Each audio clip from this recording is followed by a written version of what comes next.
할렐루야. 거룩한 주일을 맞이하여 하나님 전에 나오신 여러분의 삶의 자리 가운데 오늘도 살아서 역사하시는 하나님의 은혜가 하나님 전에서 또 마음은 간절하지만 여러 가지 형평상 하나님 전에 나오지 못하고 온라인으로 예배를 드리고 계시는 우리의 은혜 가족들 모두의 삶의 자리 가운데 강물처럼, 아니 폭포수와 같이 풍성하게 임하시기를 축복합니다. 우리 앞뒤 옆에 계신 분들과 함께 인사하겠습니다. 행복한 애음교회 참 잘 오셨습니다. 하나님은 여러분을 사랑하십니다. 저도 여러분을 사랑합니다. 네, 감사합니다. 우리 교회 표어 말씀 신명기 1장 11절 말씀, 그리고 우리가 올해 뽑은 올해의 말씀 우리 함께 읽어보도록 하겠습니다. 너희 조상의 하나님 여호와께서 너희를 현재보다 1000배나 많게 하시며 너희에게 허락하신 것과 같이 너희에게 복 주시기를 원하노라. 아멘.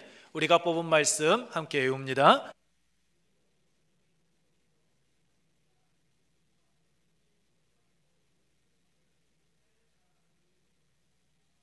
아멘. 이 두 말씀의 능력 안에서 한 주간도 승리하시기를 축복합니다. 지난주 월요일에 이제 서울에 올라갈 때였습니다. 기차를 타고 올라가고 있는데 제 톡이 울렸습니다. 그래서 봤더니 제 톡에 블로그 하나가 올라와 있었습니다. 다큐멘터리 영화로 제작된 줬으면 그만이지의 주인공 아름다운 부자 김장하 한약사에 대한 이야기였습니다. 이분은 올해 82세로 경남 진주에서 60년간 한약방을 운영하고 있습니다. 이분의 일대기를 담은 줬으면 그만이지라는 책이 다큐멘터리 영화로 제작된 이유는 많은 이들에게 이분의 삶이 선한 감동을 주고 있기 때문입니다.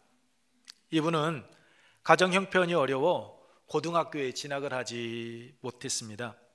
그래서 할아버지께서 권해준 한약방에서 점원으로 일하면서 한약 공부를 하던 중 해방 이후 처음으로 실시한 한약종상, 즉 한약업사 시험 공고 기사를 보고 응시했는데 그 첫 시험에 합격을 하고 한약사의 길을 걸어가게 되었습니다. 19살의 나이에 한약방을 하게 되었는데 질 좋은 한약재를 다른 곳보다 싼 가격으로 팔다 보니 좋은 소문이 났고 생각지도 못했던 수많은 돈을 벌게 되었습니다. 그래서 20대 젊은 시절부터 가난한 학생들에게 남몰래 장학금을 주기 시작을 했는데 그 수가 무려 1000여 명이 넘는다라고 합니다. 이번에 은퇴한 문영배 헌재재판소 재판관도 그 중에 한 명이었다라고 합니다. 이분은 40대에 100억이 넘는 돈을 투자해 명신고등학교를 세워 나라에 헌납했고 30억 원이 넘는 재산을 국립경상대학교에 기부한 것을 비롯해서 진주의 여러 시민단체에 자신이 벌어들였던 그 수익금을 나누어 주었습니다. 이분이 장학사업과 시민단체를 돕게 된 이유를 이렇게 이야기합니다.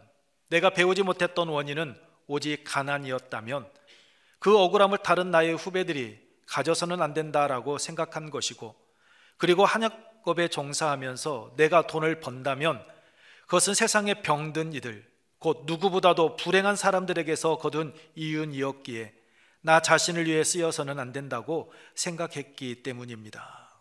가난 때문에 배우지 못한 이들이 나오면 안 되고, 자신이 돈을 번 이유는 세상에 병든 이들, 누구보다도 불행한 사람들에게서 거둔 이윤인데 내가 어떻게 그 돈을 나만을 위해서 쓸 수 있겠느냐라는 생각이 들어서 장학사업과 또한 베품의 삶을 살았다라는 겁니다. 그러면서 그 책에 또한 이런 말도 나옵니다.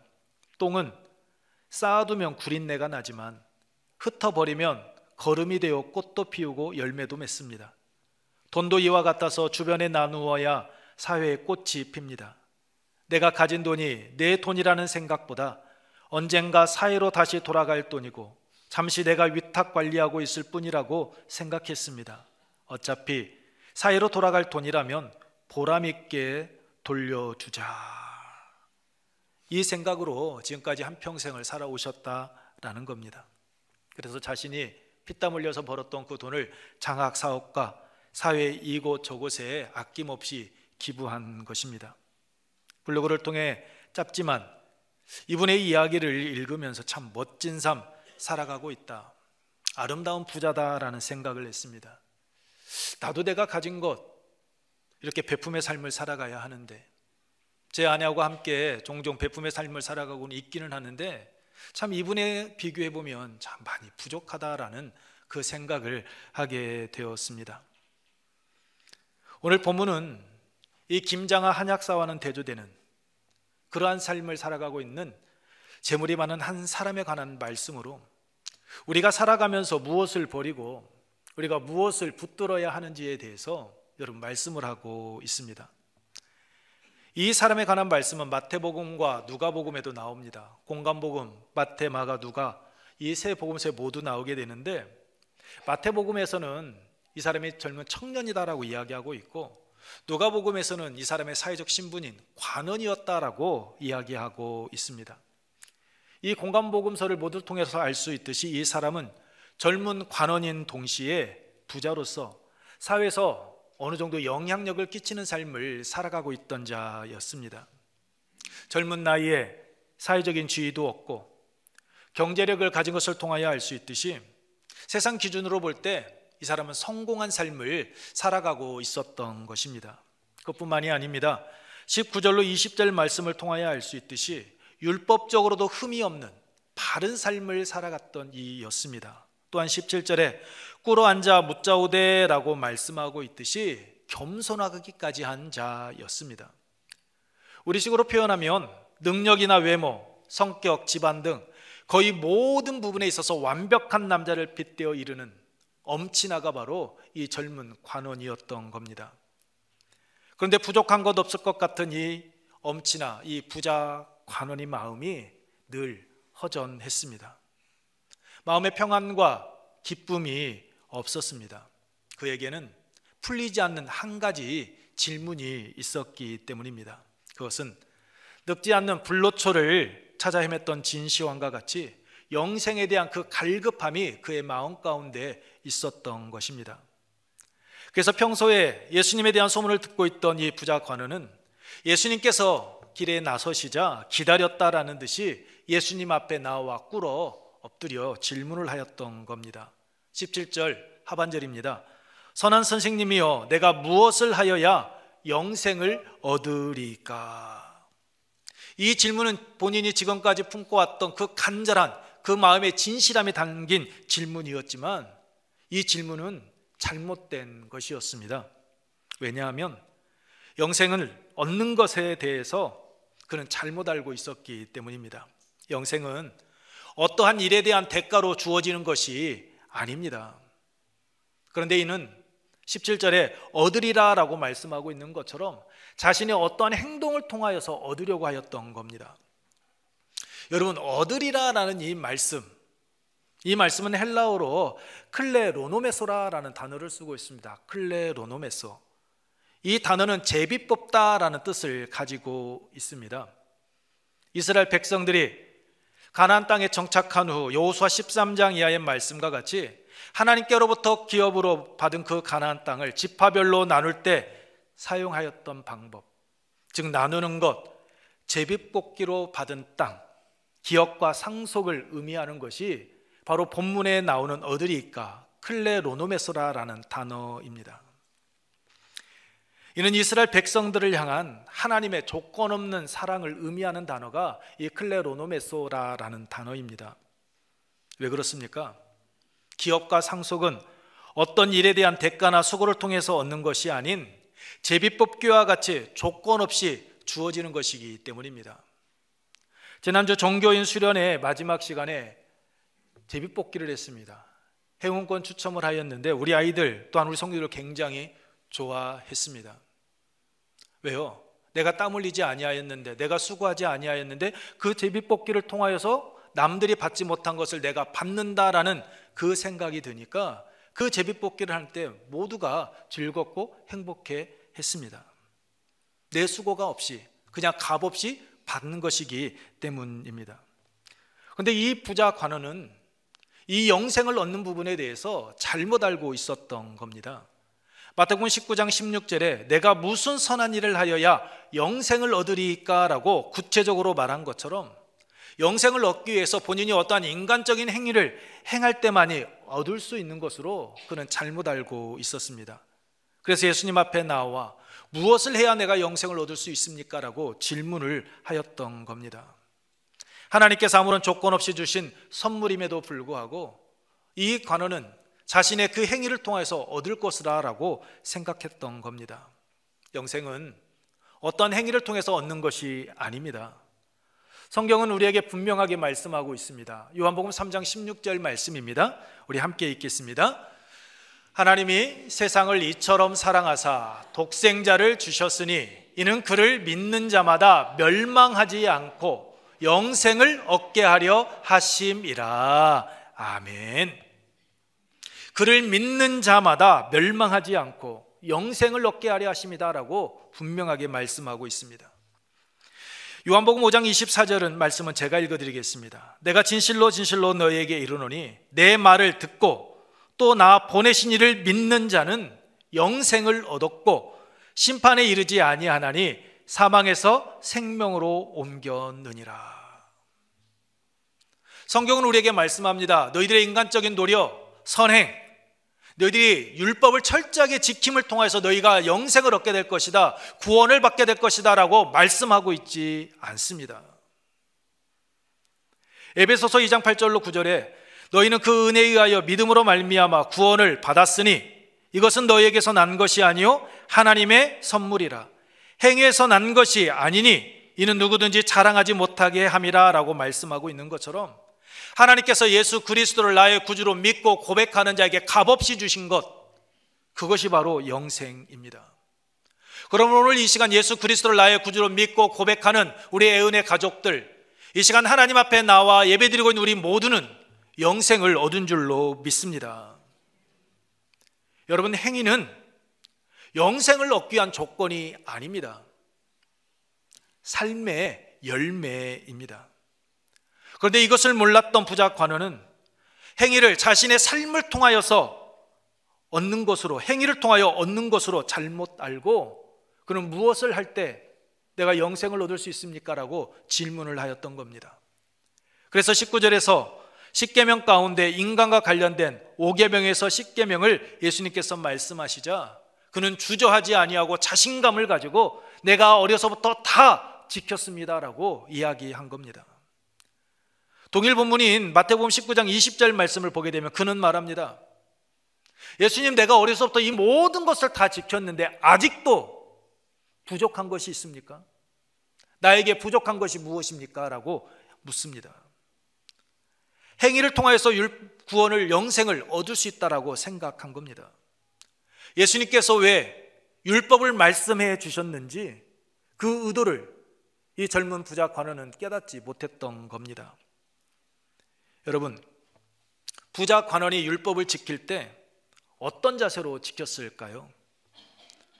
마태복음 22장 34절 이하의 말씀과 같이 하나님 사랑과 이웃 사랑이 율법의 근본 정신인데 이 율법의 근본 정신답게 하나님을 사랑하는 마음으로, 이웃을 사랑하는 마음으로 이 사람이 율법을 지켰을까요?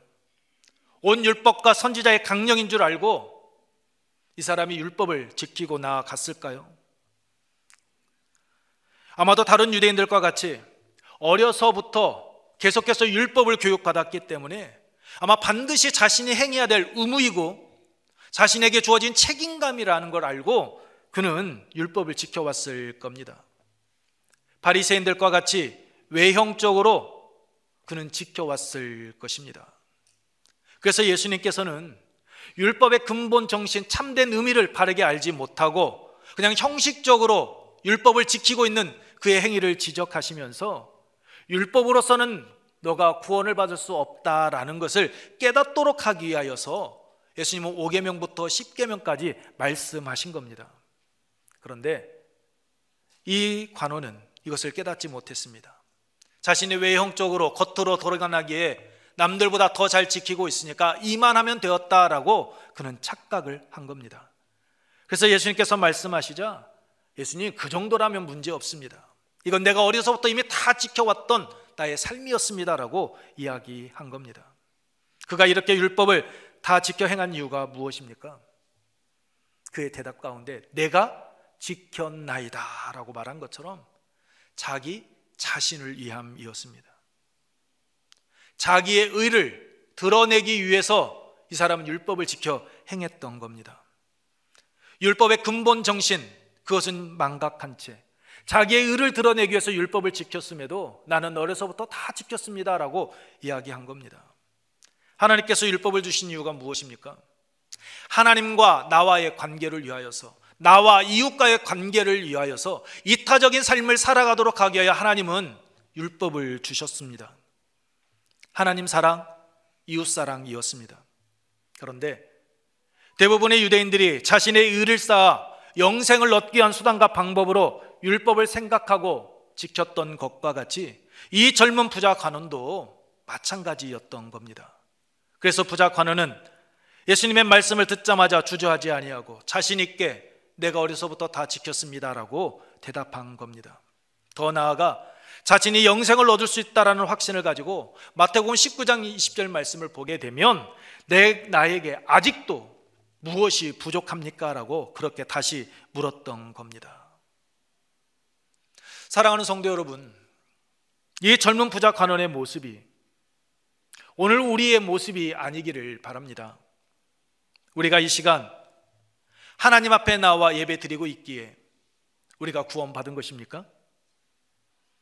우리가 이사야 1장 10절 이하에 나오는 말씀과 같이 순양과 수송아지를 비롯한 무수한 제물을 드린 이스라엘 백성들과 같이 하나님 앞에 나와 예배 드릴 때마다 주일 헌금을 비롯한 11조 각종 헌금을 우리가 하나님께 드리고 있기에 우리가 하나님의 자녀가 되고 우리가 영생의 길에 들어가게 된 것입니까?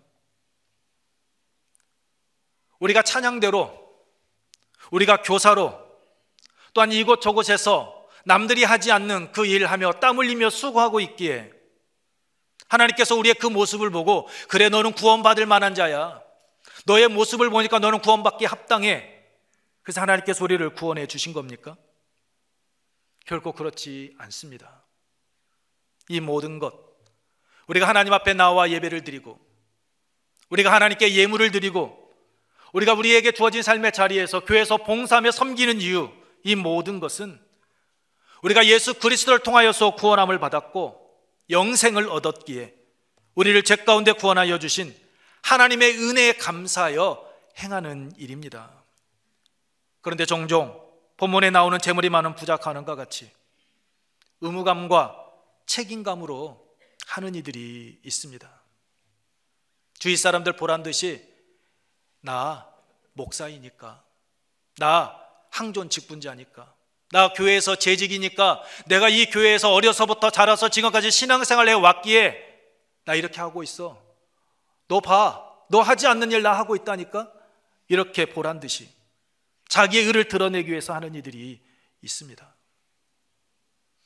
이것은 결코 성숙한 신앙인의 모습이 아닙니다. 의무감과 책임감 필요하죠. 주인의식 필요합니다. 오늘 나에게 맡겨진 직분에 합당한 삶, 사역 반드시 감당해야 합니다. 그러나 은혜가 아닌 의무감과 책임감으로 하게 되면 우리 주위에 있는 이들과 계속 비교하게 됩니다. 남들과 비교하면서 자기를 드러내기도 하고 남들과 비교하면서 열등감에 빠지기도 하고 그릇된 길 걸어가게 됩니다. 마음의 평안, 기쁨, 감사 없습니다. 오늘 우리는 우리를 구원하여 주시고 영생의 길을 걸어가게 하신 하나님의 그 한량없는 셀 수 없는 은혜에 감사함으로 주어진 자리에서 섬김과 봉사의 삶을 살아가기를 원합니다. 예수님께서 마태복음 7장 16절에서 그 열매로 그들을 알지니라고 말씀하신 것과 같이 삶의 열매로 하나님께 받은 그 은혜를 드러내는 우리의 은혜 가족들이 되기를 소망합니다. 예수님께서는 자기 위에 젖어 있는 재물이 많은 부자 관원에게 말씀하십니다. 21절 말씀 우리 함께 읽겠습니다. 예수께서 그를 보시고 사랑하사 이르시되 내게 아직도 한 가지 부족한 것이 있으니 가서 내게 있는 것들을 다 팔아 가난한 자들에게 주라. 그리하면 하늘에서 보화가 내게 있으리라. 그리고 와서 나를 따르라 하시니. 아멘. 부자 관원은 자신이 계명을 다 지켰고 재물이 많기에 부족한 것이 없다라고 생각을 했습니다. 그러나 예수님께서는 너에게 부족한 것이 있다라고 말씀하십니다. 그 부족한 것이 무엇입니까? 오늘 말씀을 통하여 알 수 있듯이 그에게 부족한 것은 관계의 부족이었습니다. 하나님과의 관계, 이웃과의 관계, 그 관계의 부족이었습니다. 그래서 예수님께서 말씀하십니다. 내게 있는 것을 다 팔아 가난한 자들에게 주라. 이웃과의 관계죠. 그리고 나를 따르라. 주님과의 관계장으로 초대하신 겁니다. 예수님께서 만약 이 사람의 행위로만 구원을 받을 수 있다면 너 가난한 자들에게 내 자산을 다 팔아주어 그러면 너 영생을 얻을 것이다 라고 그렇게 말씀하고 끝내셨을 겁니다. 그런데 예수님께서는 그렇게만 말씀하지 않습니다. 나를 따르라 라고 말씀하십니다. 재물이 너의 삶이 주인이 되어 있는데 너 삶의 모습 한번 뒤돌아보라 라는 겁니다. 그리고 너가 가지고 있는 그 재물, 가난한 자들을 위할 수 있는 베품의 삶을 살아가라라고 말씀하신 겁니다. 재물에 얽매인 삶, 재물만을 쫓아가는 삶을 살아가지 말고 나를 따라와. 그러면 너가 원하는 영생 얻게 될 것이다 라고 말씀하고 계시는 겁니다. 예수님과의 관계 회복하자라는 거죠. 젊은 관원, 너 영생 그렇게 얻고 싶어? 그럼 나와 함께 하자라고 말씀하시는 겁니다. 젊은 부자 관원이 내가 무엇을 하여야 영생을 얻습니까? 라고 물은 것과 같이 여러분, 무엇을 하는 것, 영생을 얻는 데 있어서 중요한 것 아닙니다. 영생을 얻는 데 있어서 중요한 것은 무엇을 하느냐가 아니라 오늘 내가 예수님과 함께 하고 있느냐, 오늘 내가 예수 그리스도를 따르고 있느냐, 이게 중요한 것입니다. 요한복음 17장 3절에 영생은 유일하신 참 하나님과 그가 보내신 자 예수 그리스도를 아는 것이니라 라고 말씀하고 있듯이 예수 그리스도를 알 때 온전한 관계를 맺을 수 있고 또한 그를 따를 때 영생은 시작되기 때문입니다. 그래서 예수님께서는 말씀하시는 겁니다. 나를 따르라 라고. 그런데 그는 22절 말씀과 같이 슬픈 기색을 띠고 근심하며 돌아갔습니다. 이유가 무엇입니까? 예수님을 찾아왔던 목적, 자신이 안고 있던 고민은 해결받지 못하고 더 큰 문제가 그에게 생겼기 때문입니다. 재물을 쫓을 것인지 아니면 예수 그리스도를 따를 것인지. 그는 근심하며 돌아갑니다. 왜요? 예수님께서 명령하신 것을 지켜 행할 용기가 없었기 때문입니다. 자기 자신 희생할 수 없었던 겁니다. 예수님의 말씀에 순종할 마음도, 율법의 근본 정신인 하나님의 뜻을 바르게 깨닫고 이웃을 사랑해야 하는 그 마음이 이 젊은 관원에게는 부족했기 때문입니다. 영생에 대해서는 관심 많았습니다. 하지만 정작 자신이 붙들어야 될 것, 자신이 따르고 쫓아가야 될 것, 그것은 바르게 깨닫지 못했던 겁니다. 자신이 소유한 것 내려놓을 수 없었기 때문입니다. 재물이 그의 주인이 되어 그를 이끌어가고 그 재물만을 쫓아 그는 나아가고 있었기 때문입니다. 예수님께서 젊은 관원에게 다 팔아 가난한 자들에게 주라고 하신 이유가 무엇입니까? 그가 가지고 있는 것, 예수님께서 보시니까 이 젊은 사람이 젊어서부터 너무 출세해서 가진 것이 부러워서 그의 것을 빼앗기 위함입니까? 아닙니다. 그가 원하는 영생의 길을 걸어가도록 하기 위함이었습니다. 그럼에도 그는 그 중요한 그 선택의 순간에 영생과 재물, 그 갈림길에서 이 세상의 안락, 즐거움, 쾌락, 물질을 추구하고 그는 나아갔습니다. 물질을 붙들었습니다. 재물이 그의 삶의 주인이 되어 있었기 때문입니다. 그 결과 그에게 찾아온 것은 영생이 아닌 본문 말씀과 같이 슬픈 기색, 근심뿐이었습니다. 사랑하는 성도 여러분, 근심하며 돌아간 이 젊은 부자의 관원의 모습, 오늘 우리 안에도 있지 않습니까? 오늘 우리의 현실 냉정하게 한번 바라보십시오. 우리는 하나님을, 예수님을 사랑한다라고 고백합니다.